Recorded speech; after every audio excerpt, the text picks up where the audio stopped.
Elizabeth Jane Howard is now in her 90s, but she's still a raconteur, a fiery one, about her own bohemian life in the social milieu inhabited by the Casalets, including her own affairs and marriages, most famously to Kingsley Amis. I've been speaking to her about her memories of a time that now seems lost. There's a sort of layer of upper-class, very rich life, which I think continues. But my sort of strata has pretty well gone, I think. How would you describe it? Well, short of bourgeois, short of aristocracy, I think we were a very useful class. We provided a lot of fairly well-educated, intelligent people to do quite difficult jobs, which I'm afraid we may be without the people on either side, either very rich upper-class people or working-class people, who have the specifications for it. I suppose that looking back at your own life, apart from that part of society that you grew up in with its habits and mores and its comforts, really. Yes. The other thing about you, which is inescapable, of course, is your bohemian experience, which makes most of our eyes water. Does it? Well.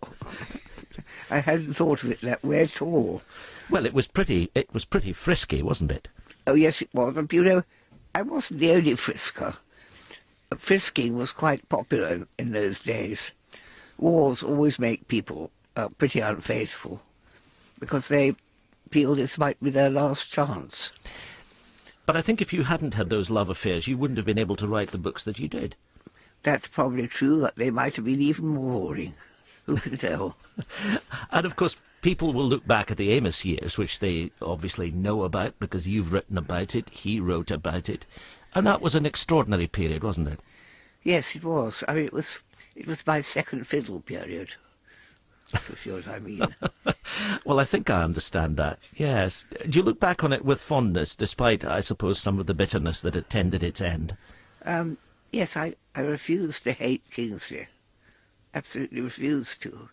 I think I understand why he was like he was, and he made me laugh a lot, and I just didn't manage it properly.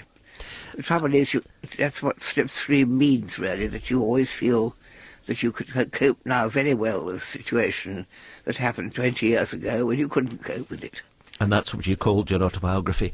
But Yes. when you got into the Casalets there in the 90s, and you Yes. began to tell the story of this clan, whose Yes. lives you understood their milieu, you also understood the way they would behave. Did you enjoy the experience when you sank yourself into this family right through to the last book?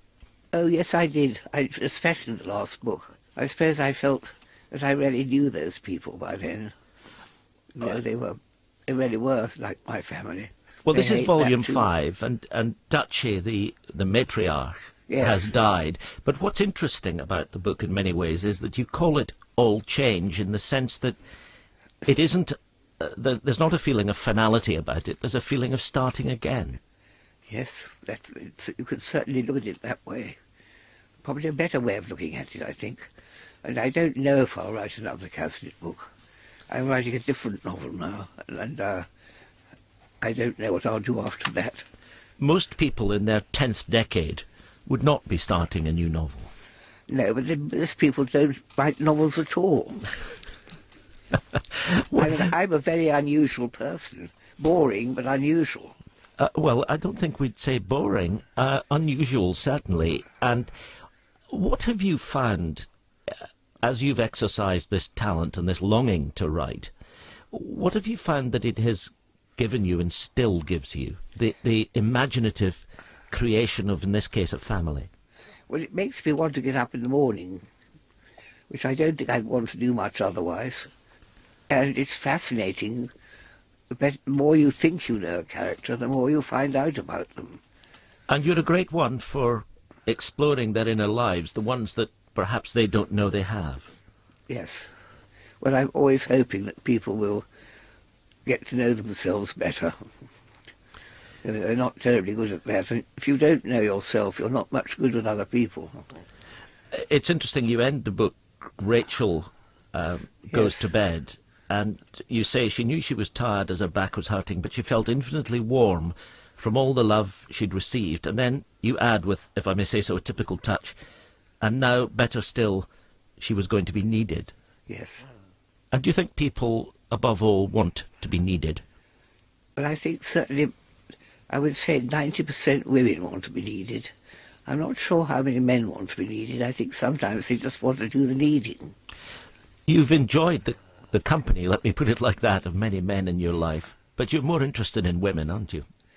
I think I've found fewer men to be interested in, but those have been marvellous company, and I wouldn't put them second, as it were.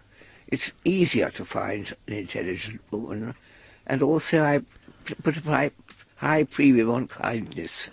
I think kindness is very important, and I think women are more prone to recognising this sooner than most men. Elizabeth Jane Howard, thank you very much.